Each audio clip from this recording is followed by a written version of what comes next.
हरे कृष्णा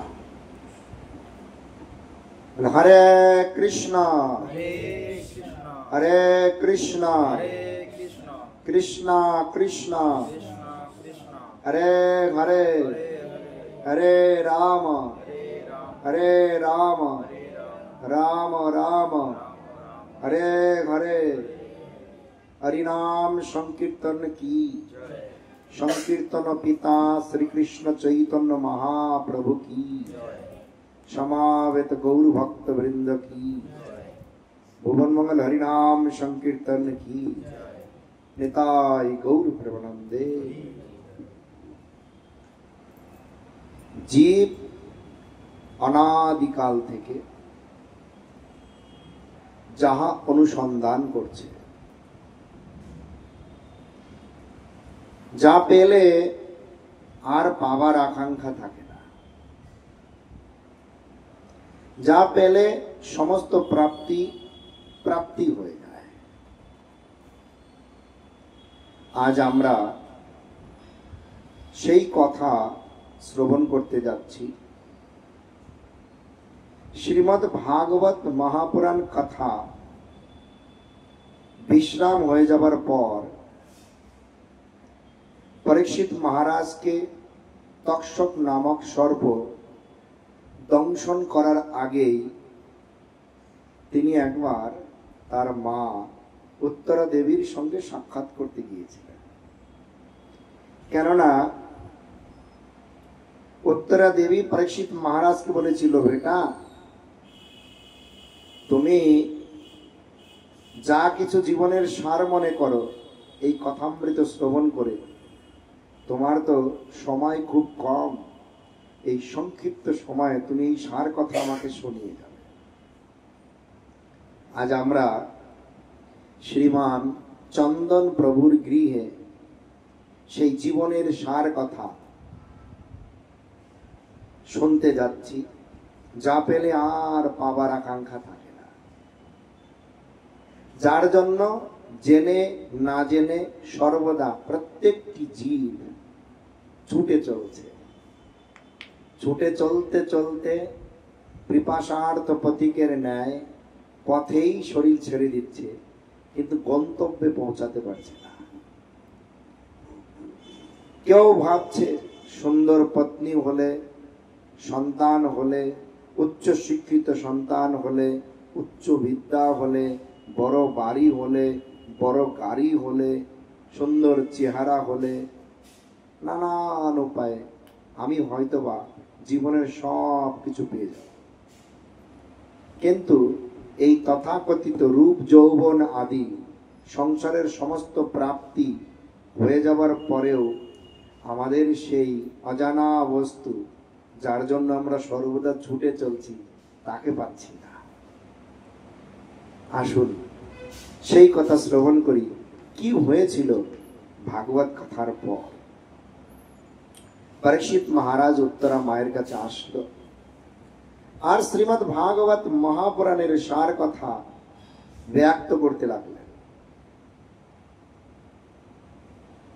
তখন সেই কথা কৃষ্ণ দ্বৈপায়ন বেদব্যাস, কটি নাম? তিনটি নাম। কৃষ্ণ দ্বৈপায়ন বেদব্যাস। কৃষ্ণ কৃষ্ণ বর্ণের ছিলেন তো, তাই তার নাম কৃষ্ণ। আবার কৃষ্ণের সত্তাবেশ অবতার, বলতে পারেন কৃষ্ণ। দ্বৈপায়ন, তাহার জন্ম হয়েছিল একটা দ্বীপের মধ্যে, অলৌকিক ভাবে দ্বীপের মধ্যে, তার জন্য তার নাম রাখা হয় দ্বৈপায়ন।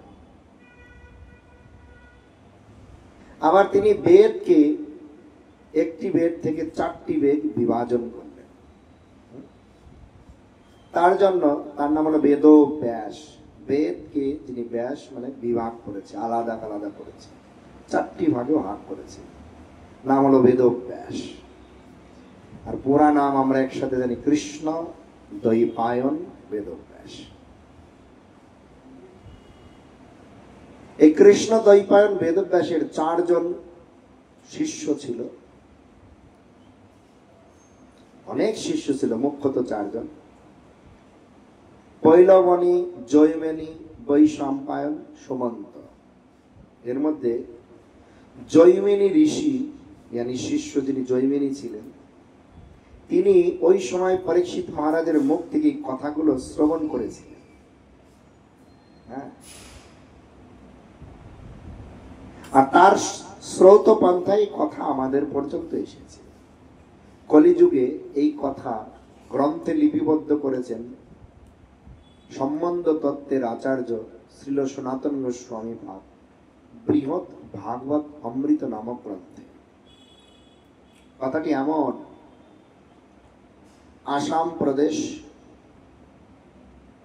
আসাম প্রদেশের লোক বেশিরভাগ কামাখ্যা মায়ের আরাধনা করে।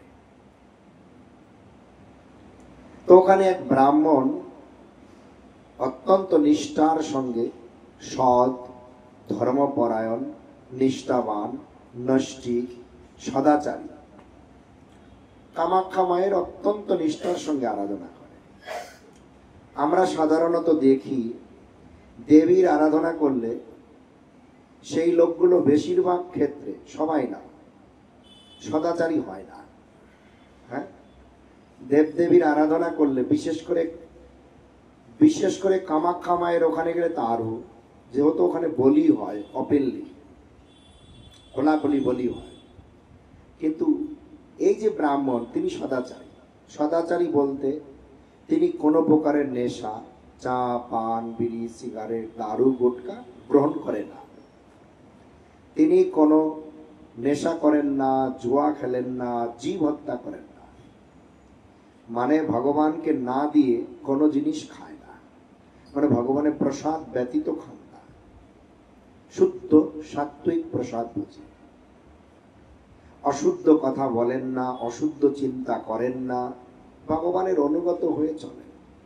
মায়ের ভক্তদের ক্ষেত্রে বেশিরভাগ ক্ষেত্রে এটা দেখা যায় না, তাই না? পূজার সময় পূজা করে, পরে দেখবেন যে সব খায়। কিন্তু এই ব্রাহ্মণ এতটা নিষ্ঠাবান, ঘরে গরিব, আর্থিক অবস্থা ভালো না, মাকে মন থেকে ডাকেন আর বলেন, আমার সংসারের পরিস্থিতি ভালো না, যদি কিছু দিতে হয় এমন কিছু দাও যাতে করে আমার ঘরটা ভালো মতন চলে, আমি আর কিছু চাই না। একটা দুশ্চিন্তা, কন্যা বিবাহযোগ্য, সংসারের খরচ খরচা, এই চিন্তা ব্রাহ্মণের মাথায় আছে। প্রত্যেকটা গৃহস্থ ব্যক্তিদের এই চিন্তা আছে। তা আমাদের মতন না, দুটো রুটি পেটে পড়লো, যতক্ষণ খিদে না লাগবে টেনশন ফ্রি, চলো। সংসারী লোকের এই চিন্তাটা থাকে, কিন্তু সংসারী হোক, ত্যাগী হোক, যদি এই চিন্তা থেকে মুক্ত হয়ে তার চিন্তাটা গোবিন্দের চরণে লাগাতে পারে, তিনি কিন্তু মুক্ত পুরুষ। হোক না সংসারী, হোক না ত্যাগী, কিন্তু তার চিন্তাটা যদি সেখান থেকে দাওয়ে নিয়ে চলে যায়, খালি চায়, আবার দাও, ত্যাগী হলেও সংসারী হলেও সে সর্বদা দুশ্চিন্তায়। প্রকৃতি ক্রিয়মাণানি গণৈ কর্মাণি সর্বশঃ অহংকার বিমূঢ়াত্মা কর্তাহমিতি মন্যতে। এই জড় প্রকৃতিতে যা কিছু হচ্ছে সবকিছুর কর্তা হচ্ছে ভগবান। ভগবান যদি কর্তা হয়, শুধু আমার কাজ তার অনুগত হয়ে পরিশ্রম করা, কর্তব্য কর্ম করা। অলস হলে স্বতন্ত্র ভিত্তিতে ফল ভোগ করতে হবে। তাই আমার যেটা কাজ, আমার কর্তব্য কর্ম, আমি দাসত্ব হিসাবে কাজ করব, ফল তিনি দেবেন, ভালো হোক মন্দ হোক দুটোই আমার, ভগবান দিয়েছে, কেন নেব না? তাই সমুদ্র মন্থনে যখন বিষ উঠল, কেউ নিতে চাইল না, এর ভগবান তখন শিবকে দিলেন। শিব কিন্তু না করলেন না, পান করে নিলেন। স্বয়ং ভগবান দিচ্ছে, হাতে তুলে দিচ্ছে, তাও কেন নেব না? হোক না বিষ, ভগবান হাতে তুলে দিলে ভালোটা নেব, খারাপটা নেব না। কিন্তু এই জড় প্রকৃতিতে মায়ায় আবদ্ধ জীব খারাপটা মানতে পারে না, শুধু ভালোটা চায়। কিন্তু তাই কি হয় কখনো? এই যে চন্দন প্রভু যেই দিন বিবাহ করতে গিয়েছিল সেজে গুজে, সেই দিন মনে যে রং ছিল আর সেই রংটা মনের মধ্যে আছে? মনে জীবনেও সত্য না। এই জড় প্রকৃতি অশাশ্বত দুঃখলায়ন বললেও সত্য না। কেননা এ সংসার ভগবান অর্জুনকে বলছেন এ সংসার দুঃখ দিয়ে বানানো হয়েছে। আর এই জড় প্রকৃতিতে কারো সম্বন্ধে আসলে, জড় প্রকৃতির সম্বন্ধে আসলে কখনো আনন্দ হতে পারে না। এটা এক প্রকার মোহ। আর মোহটাকে যিনি আনন্দ ভাবে, কত বড় মিথ্যা কথা। অর্থাৎ তিনি জানেন না সম্বন্ধ ততক্ষণ আমাদের সঙ্গে। যদি জিজ্ঞাসা করি মুরারি মোহন প্রভু কোথায় গেছে, বলতে পারবে না। ফোন করে কি, তা বলতে পারবে না। এত ফোন কল সস্তা, free call, WhatsApp call free, এমনি কল ফ্রি। ফোন করে না, চিঠি পাঠায় না, জানেই না কোথায় গেছে। যার ঔরসে জন্ম হয়েছে তার কোনো খবর নেই। কেননা শরীর থেকে বেরিয়ে গেলেই সম্বন্ধ শেষ। আর তখন যদি বলে না ওই ব্যক্তির সঙ্গে আমার ভালো আছি আমি, তাহলে এটা মিথ্যা কথা। এটা মোহ। জড় প্রকৃতিতে কেউ ভালো থাকতে পারে না, পরিবর্তনই জগতের নিয়ম। তাই তো দুঃখ পাওয়ার কিছু নেই, রাগ করবারও কিছু নেই। আর সেই ব্রাহ্মণ কামাখ্যা মায়ের আরাধনা করে মনে মনে সর্বদা এমনটি চিন্তা করছে, কিছু ভালো হয়ে যাক। এখন কামাখ্যা দেবী বলছে এই লোকটি এত নিষ্ঠাবান, এত ভালো, এত নিষ্ঠার সঙ্গে আমার সেবা করে, শুধুমাত্র তার পরিবারটা ভালো করার জন্য আমার আরাধনা করছি না। এই পরিবারের লোক কি তার সঙ্গে সারা জীবন থাকবে? থাকবে না। এই জগতের লোক কি আমাদের সঙ্গে সারা জীবন থাকবে? থাকবে না। এই রূপ যৌবন সব সর্বদা থাকবে? থাকবে না। পরিবর্তন হয়ে যাবে সব। তাই কামাখ্যা মা কি করলেন, তাকে একদিন স্বপ্নে দর্শন দিয়ে বলল, পুত্র, হ্যাঁ ব্রাহ্মণ, আমি তোমাকে মন্ত্র দেব। যে মন্ত্র দেব সেই মন্ত্র তুমি যদি জপ করো, অচিরেই তুমি তোমার অভিষ্ট লক্ষ্যে পৌঁছাতে পারবে। তুমি যা চাও তাই পাবে। তাই দ্বিধাদ্বন্দ্ব ছাড়া তুমি সর্বদা আমার দেয়া মন্ত্রটি জপ করবে। কামাখ্যা দেবী তখন সেই ব্রাহ্মণকে কৃষ্ণ মন্ত্র দিলেন। আর ব্রাহ্মণ মনে মনে ভাবলেন, আমি চালাম কিছু ঘর সংসারের জন্য টাকা পয়সা, কিন্তু কামাখ্যা দেবী আমাকে দিয়ে দিল মন্ত্র। আরে ভাই, মন্ত্রতে আবার টাকা পয়সা কোথা থেকে আসে? মনে মনে একটা সংশয়। তা তিনি আর জপ করলেন না। যে ব্যক্তি যে বস্তু চায়, যেমন আমরা একটা কথাতে গিয়েছি, আমি এই ভক্ত ভগবানের সম্বন্ধ বোঝাচ্ছি, আর এই সম্বন্ধ বোঝাতে বোঝাতে অন্তে গিয়ে একটা মাতাজি বলছে, আপনি আশীর্বাদ করেন আমার জন্য অনেক টাকা হয়, আমি যেন দিল্লিতে একটা বাড়ি করতে পারি।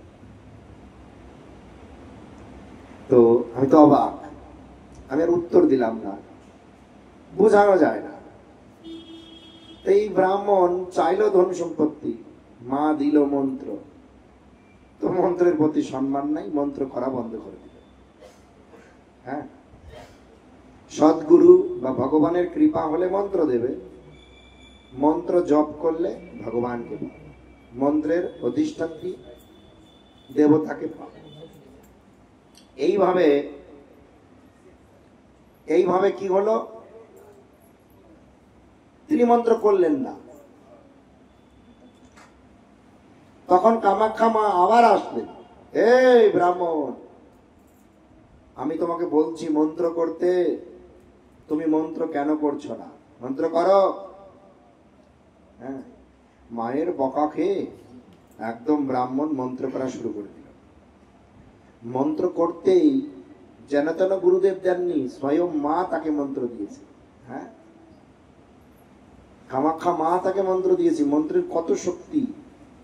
আর সেই ব্রাহ্মণ যখন মন্ত্র জপ করলেন, কৃষ্ণ মন্ত্র জপ করতেই তার হৃদয়ে দর্শন দিল যে আমি যে মন্ত্র জপ করি তিনি দেখতে কালো, তার চোখগুলো কমল ফুলের মতো লম্বা লম্বা, তার ছাতিটা অনেক চওড়া, আজান লম্বিত ভুজ, মানে হাঁটু থেকে নিচে পর্যন্ত হাত, হ্যাঁ, তারপরে সুন্দর মুখকমল, চরণ থেকে মাথা কুকরানো চুল, ঘন চুল,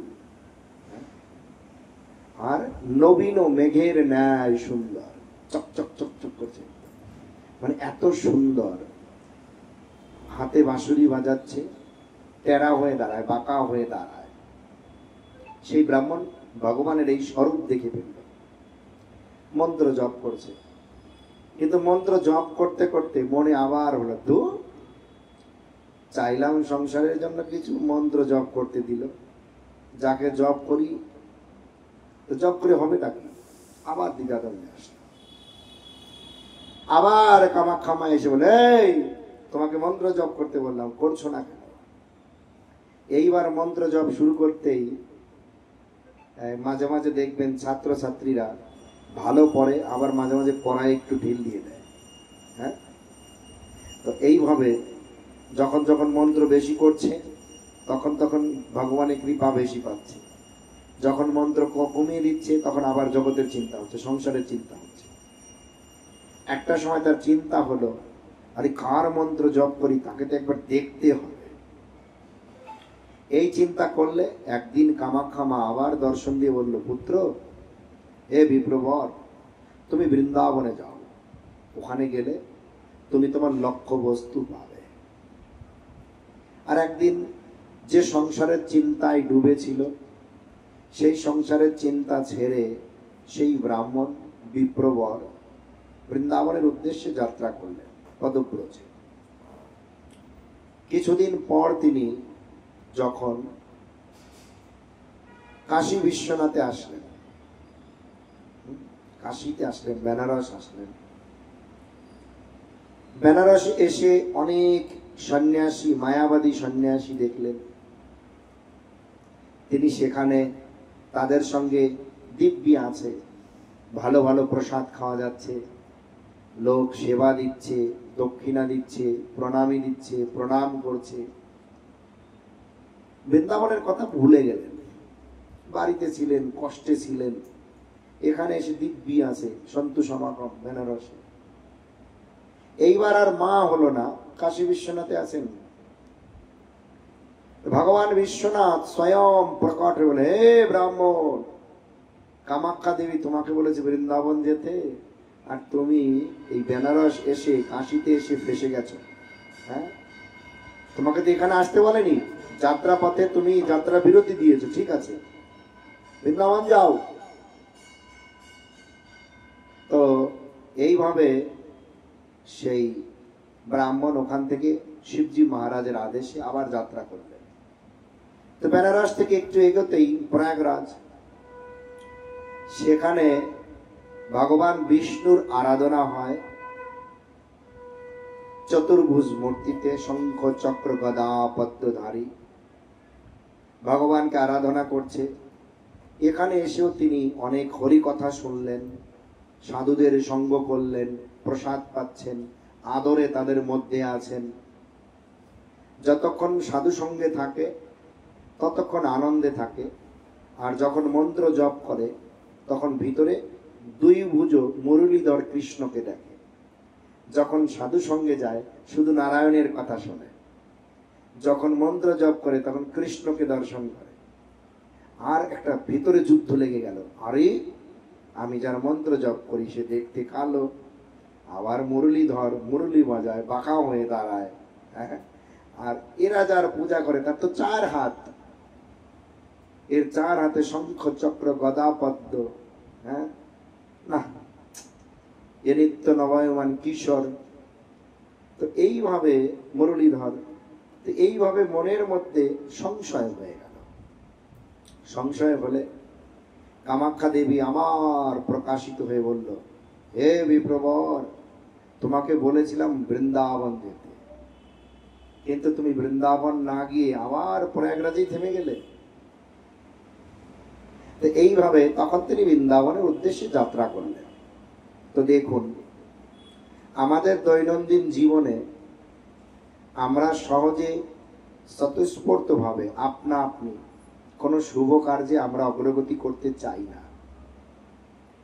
আমাদের জীবনে ওই কামাখ্যা মায়ের মতো যদি কোনো গুরুদেব থাকে, ধাক্কা লাগিয়ে লাগিয়ে লাগিয়ে লাগিয়ে আমাদের লক্ষ্যবস্তু কৃষ্ণ পাদ পদ্মে পৌঁছে দেবে, তাহলে সম্ভব। কিন্তু আমি কি এতই সৌভাগ্যবান যে আমাকে ওইভাবে ধাক্কা লাগিয়ে লাগিয়ে নিয়ে যাবে? আমি অত সৌভাগ্যবান না। আমাদের এতটাই দুর্ভাগ্য যে আমরা ওই সমস্ত শুভ কাজে তো একাগ্রতা নেই, বা করতেও চাই না, চিন্তাও করতে চাই না। স্বয়ং কামাখ্যা দেবী ধাক্কা লাগানোর পরেও তিনি যেতে চাচ্ছে না, কিন্তু আমরাও তাই। জড় প্রকৃতির নিয়ম এটা।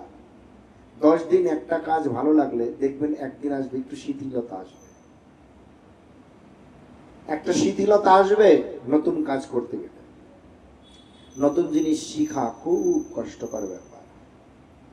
আমরা এই জড় প্রকৃতিতে, জড় জগতের সমস্ত নিয়ম নীতিতে অভ্যস্ত, কিন্তু আসলে তো আমরা আত্মা, এসেছি ভগবান থেকে।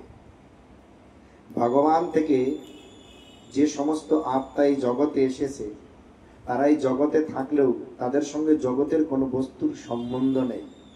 আত্মা নিত্য, জন্ম মৃত্যু নেই, জরা ব্যাধি নেই, রোগ শোক নেই, জ্বালানো যায় না, ভিজানো যায় না। ভগবান নিত্য, আত্মাও নিত্য। আমি নিত্য হয়ে এই জগতের ক্ষয়ে যাওয়া অনিত্য বস্তুর পিছনে দৌড়াচ্ছি, যা ক্ষয়ে যাবে। আর জগতের বস্তু ক্ষয়ে গেলে আমাদের দুঃখ হয়, পেলে আনন্দ হয়। এখানে যেমন পাচ্ছি তেমন আবার ওটা হারাতেও হবে, তাই না? যেমন পাচ্ছি হারাতেও হবে। নিত্য সত্যকে উপলব্ধি করে যেভাবে কামাখ্যা মা এই ব্রাহ্মণকে কৃপা করে ধাক্কিয়ে ধাক্কিয়ে বৃন্দাবন নিয়ে যাচ্ছে। আসুন, তুলসী মহারানী স্বয়ং ভগবান মহামন্ত্র ও প্রেম পুরুষোত্তম ভগবান শ্রীকৃষ্ণ চৈতন্য মহাপ্রভু, আমরা হরিগুরু বৈষ্ণবের নিকট প্রার্থনা করি আমারও যেন এমন কৃপা হয়, কেউ আমাকে ধাক্কিয়ে ধাক্কিয়ে সেই লক্ষ্যবস্তু কৃষ্ণের কাছে পৌঁছে দেয়। আর সেই ব্রাহ্মণ প্রথমে মথুরা পৌঁছালো। মথুরা থেকে বৃন্দাবন হয়ে তিনি গোবর্ধনে গেলেন। সেখানে গিয়ে একটি বালকের দর্শন পেলেন। সেই বালকটি নিত্য নবায়মান, নিত্য শরীরে। নিত্য শরীর কি? যে শরীর বাড়ে না, কমে না, জরা ব্যাধি রোগ নেই। আমাদের এই শরীরটা বাড়ে কমে নষ্ট হয়ে যাচ্ছে দিন দিন। নিত্য শরীর কিছুই হয় না, বাড়ে কমে না, একই রকম থাকে আত্মার মতো।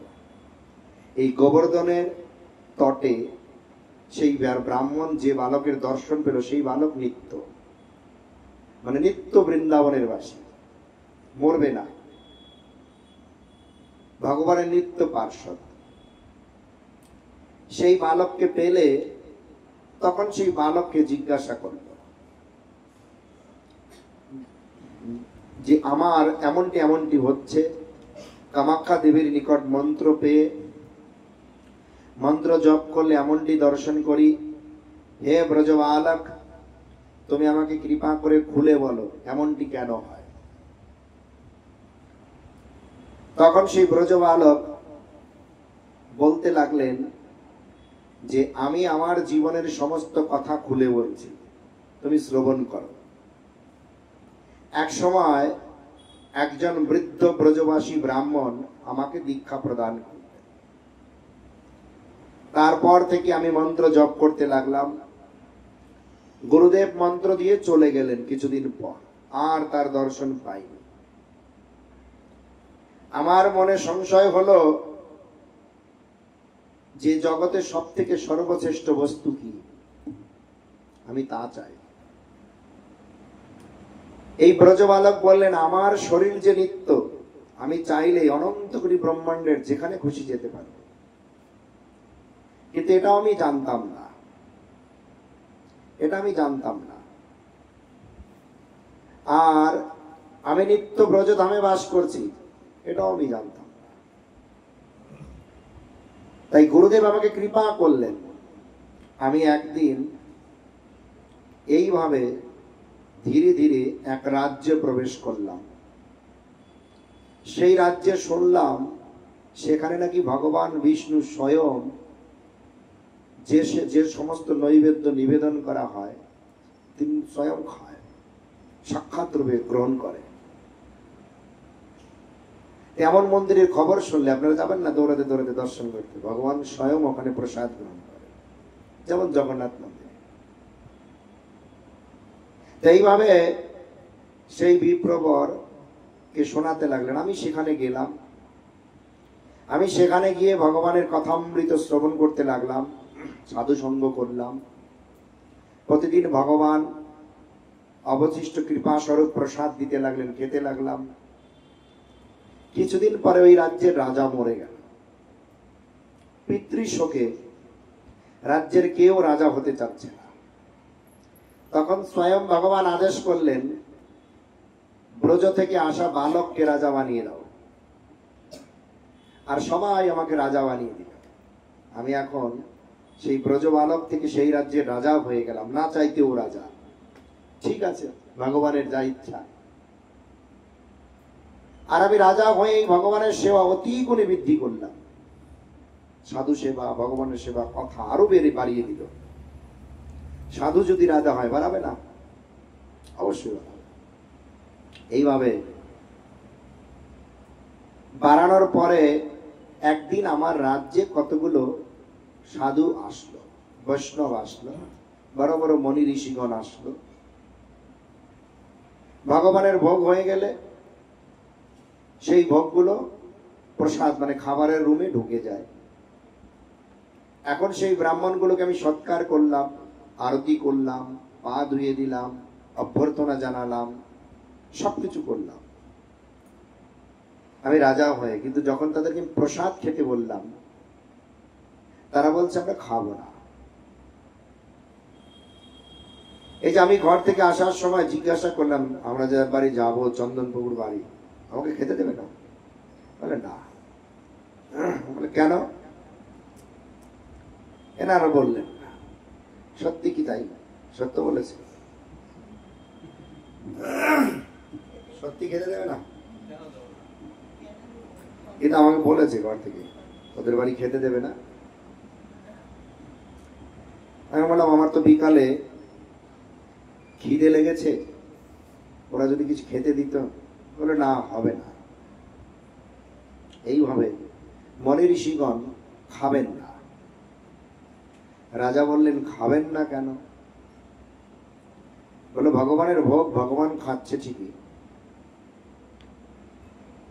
যারা ভোগ লাগাচ্ছে তারা নিষ্ঠাবান, কিন্তু ভোগটা বেরোনোর পরে অনেক লোকের ছোঁয়া হয়ে ওই খাবারের ঘরে ঢুকছে। তাই আমরা এই প্রসাদকে গ্রহণ করতে পারব না। সেখানে শুদ্ধতার সঙ্গে ভোগ নিবেদন করার পরেও মনি ঋষিগণ খাচ্ছে না। আর যদি শুদ্ধতা বা সদাচার না থাকে তাহলে ভগবান খাবেন? ভগবানও খাবেন না, সাধু সন্ত তো খাবেনই না। তাই চন্দনবাবু দিতে চাচ্ছে, কিন্তু এই কথাটাও মিথ্যে। কেন? এই কথাটা এই জন্য মিথ্যে যে আমি একজন ব্যক্তি এসেছি, চক্ষু লজ্জার ভয়তে আমাকে দিতে চাচ্ছে, কিন্তু প্রতিদিন যা খায়, খাওয়ার আগে একবার বিচার করে আমাকে খাওয়ার কথা বলছে, না দেবো, তাহলে ভগবান খেয়েছে কিনা এ কথা মনে প্রশ্ন জাগে? সুমনা মা, ও বাবা, আমি যা খাচ্ছি, ছেলে যা খাচ্ছে, শাশুড়ি যা খাচ্ছে, ভগবান খেয়েছে কি? যদি ভগবান না খায় তাহলে কোনো সাধু খাবে না। আর ভগবান যদি না খায়, কৃষ্ণ মাতা, কৃষ্ণ পিতা, কৃষ্ণ ধন প্রাণ, কৃষ্ণর সংসার করি ছাড়ি অনাচার। যদি কৃষ্ণ না খায় তাহলে অনাচার হলো। কৃষ্ণই যদি না খায় তাহলে অনাচার করলে, তাহলে অনাচারী ব্যক্তি হয়তো আমাকে খুশি করার জন্য খাওয়াতে পারে, কিন্তু ভগবানকে তিনি তো প্রতিদিন তো খাওয়াচ্ছে না। তাই হয়তো বা এমনটি হতে পারে, হ্যাঁ আপনাকে আমি অবশ্যই খাওয়াবো, আমাকে খাওয়াবে। আমি যদি খেটে খুঁটে রান্না টান্না করে খাই, সে খাওয়াবে না। কেননা তিনি ভগবানকে ভালোবাসেন না। বলছে ভালোবাসি, কার্যত ব্যবহারিক ভাবে দেখিয়ে দিচ্ছে আমি ভালোবাসি না। পত্নীকে বলছে আমি খুব ভালোবাসি, কিন্তু তার ব্যবহার দিয়ে বোঝাচ্ছে তুমি চলে গেলেই আমি বাঁচি। উদাহরণ দিলাম, এমন একটা কথা আমাদের বাংলা ভাষাতে বলে যে জুতা মেরে চপ্পল দিয়ে মেরে তার গরু দান করলাম। এমন যে আমি ভগবানকে না দিয়ে চুরি করে খাচ্ছি, আর আমি বলছি যে আমি সব করব। এখানে সামান্য দোষের কারণে মনি ঋষিগণ খেলেন না। রাজা তো ভক্ত, আর সেই রাজা কি করলেন, সঙ্গে সঙ্গে বললেন, হে পুত্রগণ, তোমার পিতার রাজ্য তোমরা গ্রহণ করো। যে রাজ্যে মনি ঋষি বৈষ্ণব সন্তগণ প্রসাদ পায় না, যেখানে দোষ আছে সেখানে আমি থাকবো না, দরকার নেই আমার রাজ্য। আর মনি ঋষিদের যাবার আগে জিজ্ঞাসা করলেন, আচ্ছা জগতে এমন কোনো জায়গা নেই যেখানে স্পর্শ দোষ নেই, ছুঁয়ে দিলেও দোষ হবে না? হ্যাঁ অবশ্যই আছে। বলে জগন্নাথ মন্দির, পুরী। বলে কুকুরে খেলেও, ড্রেন দিয়ে ভেসে গেলেও প্রসাদে দোষ নেই। কুকুর আর মানুষ একসাথে খেলে ওই প্রসাদে দোষ নেই। ড্রেন দিয়ে ভেসে গেলেও পরিত্যক্ত প্রসাদ দোষ নেই। সাধারণত খাবারের পরে ফেলে দিলে উচ্ছিষ্ট হয়, তাহা অযোগ্য, খাবারের জন্য অযোগ্য। বলছে জগন্নাথ ভগবানের প্রসাদ ড্রেন দিয়ে ভেসে গেলেও শুদ্ধ। সঙ্গে সঙ্গে পুত্রদেরকে ডেকে রাজ্য অর্পণ করে যাত্রা করলেন জগন্নাথ মন্দিরের দিকে। এখন জগন্নাথ মন্দিরের দিকে যখনই সেই ব্রজবালক পুরীতে পৌঁছে গেলেন, প্রতিদিন ভগবান জগন্নাথের প্রসাদ পাচ্ছে, দূর থেকে দর্শন করছে। জগন্নাথ ভগবানের এই প্রেমময় রূপখানা দর্শন করে প্রেমে গদগদ হয়ে ভাবে বিভাবিত হয়ে যায়। আর যখন ঘরে গিয়ে মন্ত্র জপ করে, তখন বৃন্দাবনের স্মৃতি স্মরণ হয়। এই জগন্নাথের সাথে তো বৃন্দাবনের লীলা মেলে না। জগন্নাথের ওই রূপ দেখলে বৃন্দাবনে গিয়ে বৃন্দাবনের লীলা দর্শন করে, তখন হৃদয়ে বৃন্দাবনের লীলা উঠতেই আর তখন তিনি উতলা হয়ে যায়।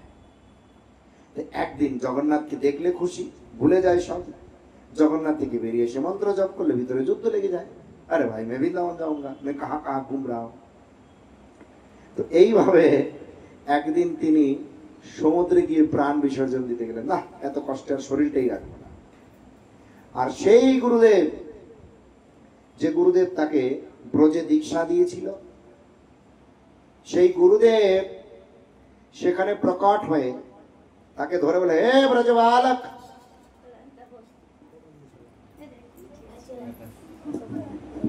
বলছে হে ব্রজবালক, কোথায় যাচ্ছ তুমি? তুমি চাইলেও তোমার এই শরীরটা নষ্ট করতে পারবে না।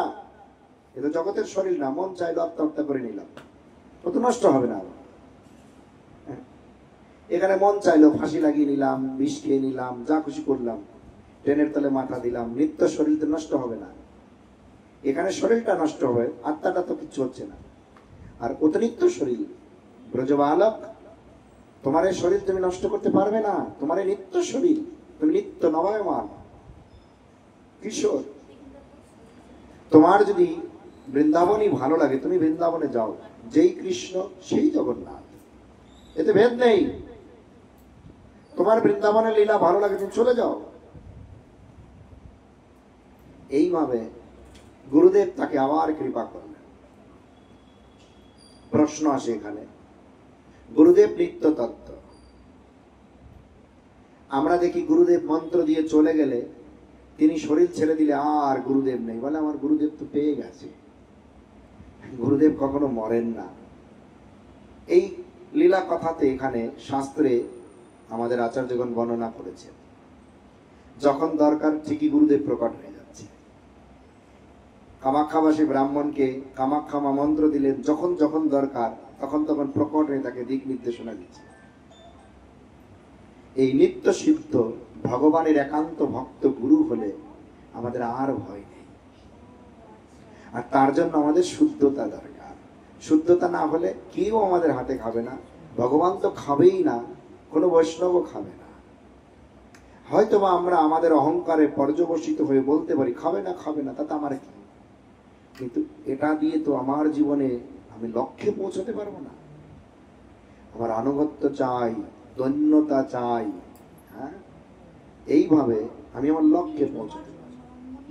এইভাবে গুরুদেব বলার পরেও সেই ব্রজবালক ভাবলেন, না, মনে হয় বড় কিছু আছে। তিনি তার তপস্যা বলে চলে গেলেন পিতৃলোকে। পিতৃলোকের পিতৃপুরুষগণ বললেন, আরে এখানে কিছু ভালো পাবে না, তুমি স্বর্গে যাও। স্বর্গলোক গেলেন। স্বর্গলোকে গিয়ে দেবরাজ ইন্দ্রের সঙ্গে সাক্ষাৎ করলেন। সেখানে সাক্ষাৎ করে সেখানে হরিকথামৃত হলো। হ্যাঁ, হরিকথামৃত হবার পর পরবর্তীতে দেবরাজ ইন্দ্রের মহিমা কীর্তন করতে তখন কি প্রকাশিত হলো? যখন দেবরাজ ইন্দ্রের মহিমা প্রকাশিত হলো, দেবরাজ ইন্দ্র বলছে, আরে আমি ভালো সৌভাগ্যবান নয়, ভুল করছো, তুমি চলে যাও তপলোকে। সেখানে চতুর কুমার সর্বদা ভগবানের তপস্যাতে আছে। তো এইভাবে সেখানে গিয়ে আবার হরিকথা শুনলো। বলছে, না না, আমাদের থেকে তুমি চলে যাও ব্রহ্মলোকে। ব্রহ্মা সৃষ্টিকর্তা, 4 মুখ দিয়ে ভগবানের নাম করে। ব্রহ্মা বলছে, পুত্র, আরে আমার থেকে তো শিবজি মহারাজ অনেক বড়, তুমি যাও তার কাছে। আর যখন শিবজি মহারাজের কাছে গেলেন, শিবজি মহারাজ ভগবানের ধ্যানে মন্ত্র জপ করছে। আর নন্দীর সঙ্গে সাক্ষাৎ হলো। নন্দী মহারাজ এত সুন্দর ভগবানের কথা কীর্তন করলেন। হ্যাঁ, সব মহিমা, শিব মহিমা শ্রবণ করে যখন শিবজি মহারাজের সঙ্গে সাক্ষাৎ করলেন, আর সাক্ষাৎ করতে শিবজি মহারাজ তখন বললেন, হে বালক, তুমি যদি আমার থেকে শ্রেষ্ঠ চাও, আমরা কিছুই না, সর্বদা ভগবানের ওই লীলা এক মুহূর্ত দর্শন করার জন্য, অল্প একটু সময় দর্শন করার জন্য সর্বদা ভগবানের নাম করছি। বলে, নাম শিব জপে পঞ্চমুখের, 5 মুখ দিয়ে শিব সর্বদা হরে কৃষ্ণ মহামন্ত্র জপ করছে। হরে কৃষ্ণ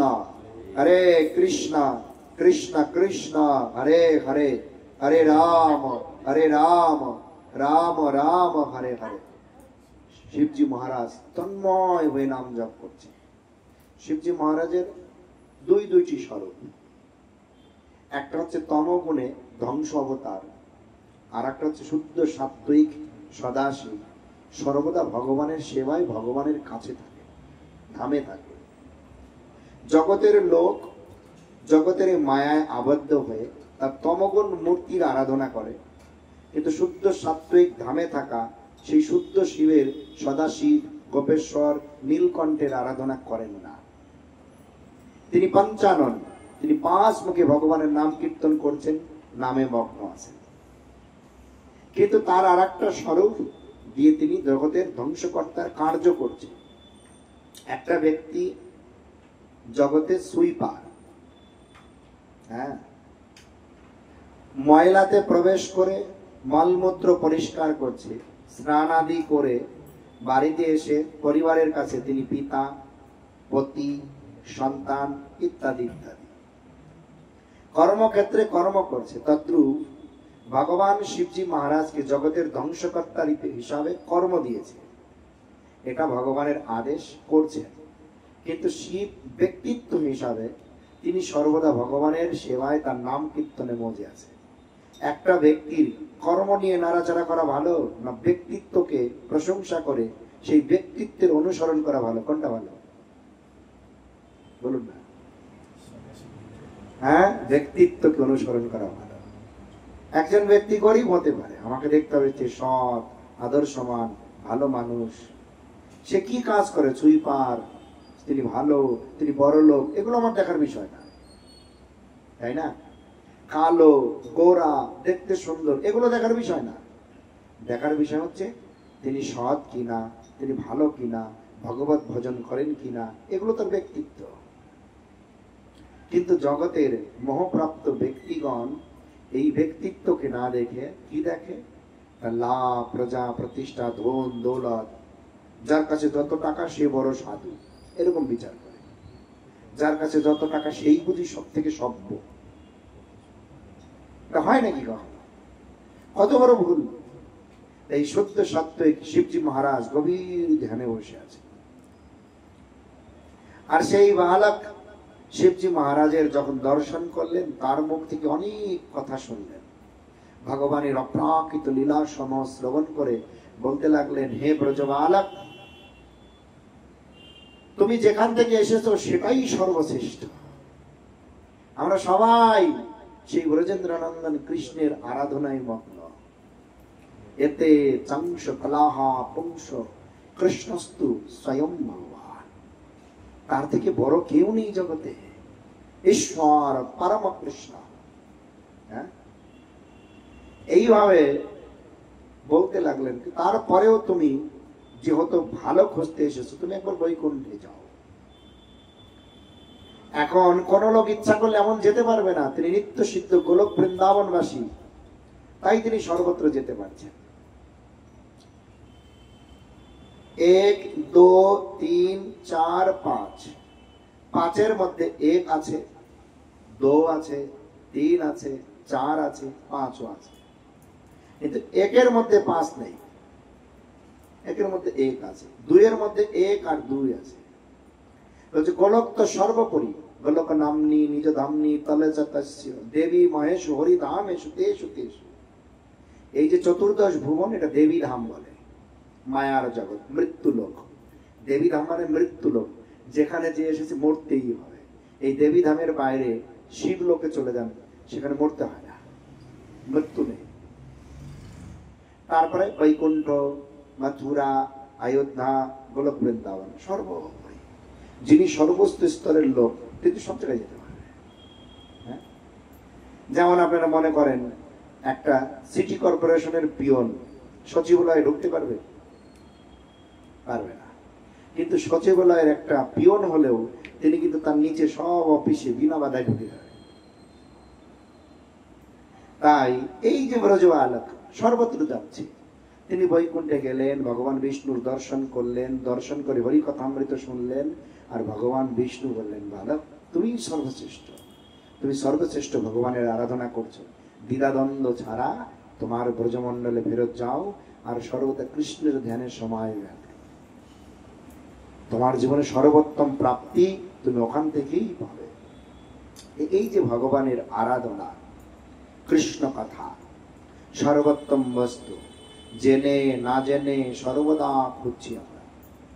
সেই ব্রজেন্দ্র নন্দন কৃষ্ণ কলিযুগে কলিহত জীবকে উদ্ধার করার জন্য শচী গর্ভে শচীনন্দন গৌর হরি রূপে নবদ্বীপ ধামের মধ্যে অন্তর্দ্বীপে মায়াপুরে আবির্ভূত হলেন। আর আবির্ভূত হয়ে ভগবান হয়েও ভগবান নিজেই নিজের নাম জগতের উদ্ধারক হিসাবে সেই মন্ত্র জগৎ জীবকে বিতরণ করতে প্রথমে গৃহস্থ হয়ে পরে সন্ন্যাস নিয়ে প্রত্যেকটি দ্বারে দ্বারে সেই প্রেম বিতরণ করতে লাগলেন। আমরা সেখানে জন্মলাভ করে সবকিছু জন্ম থেকেও শুনে, কিন্তু তারপরেও পরিপূর্ণ রূপে সমস্ত ইন্দ্রিয়ের দ্বারা আজও পর্যন্ত সেই ভগবানের পাদপদ্মে আশ্রয় নিতে পারিনি। ভগবান এসেছে আমাদেরকে উদ্ধার করতে, আর আমরা জগতের লাভ, প্রজা, প্রতিষ্ঠা, জগতের সব কিছুর পিছনে পড়া। ভগবান সংসার করতে নিষেধ করেননি, ব্যবসা করতেও নিষেধ করেননি, বিবাহ করতে নিষেধ করেননি, সন্তানাদি নিতেও নিষেধ করেননি, পড়াশোনা করতেও নিষেধ করেননি, গাড়ি বাড়ি বানাতেও নিষেধ করেননি। বলতে সব করো, সবার মাঝখানে যেন আমি থাকি। সবার মাঝখানে যদি ভগবান না থাকে, ভগবানের কৃপায় জীবিত থেকে সেই সমস্ত জীব ভগবানের বিরোধিতা করলে তাকে আসরিক বৃত্তি বলা হয়। আসরিক বৃত্তি সম্পন্ন ব্যক্তির মনে শ্রদ্ধার ভাব বাহ্যত দর্শন হলেও তাহা প্রকৃত ভগবানের বিরুদ্ধাচারণই হয়, তাই না? তুমি যদি বুঝতে পারো তোমার স্বামী যা বলছে সব মিথ্যে, তুমি বুঝতে পারোনি এতদিন, সব মিথ্যে, দেখবে তোমার মনটা ভেঙে একদম খান খান হয়ে যাবে। তার মানে আমাকে মিথ্যে কথা বলে বলে এতদিন খুশিতে রেখেছে। তদ্রূপ ভগবান পরমাত্মা রূপে ভিতরে আছে, আমরা তার কৃপাতে জীবিত আসি বিধায় জগতের লোক দাম দিচ্ছে। আর তিনি বেরিয়ে গেলে আমাদের সঙ্গে সঙ্গে শ্মশানে নিয়ে যাবে, আর দাম থাকবে না। তার অনুপস্থিতিতে আমাদের কোনো দাম নেই, কিন্তু তার জন্যই আমরা কিছু করি না। হ্যাঁ, তার কথা মতো চলি না, তার কথা মতো খাই না, তার কথা মতো হিসাব করি না। তাই আমি গোপাল প্রভু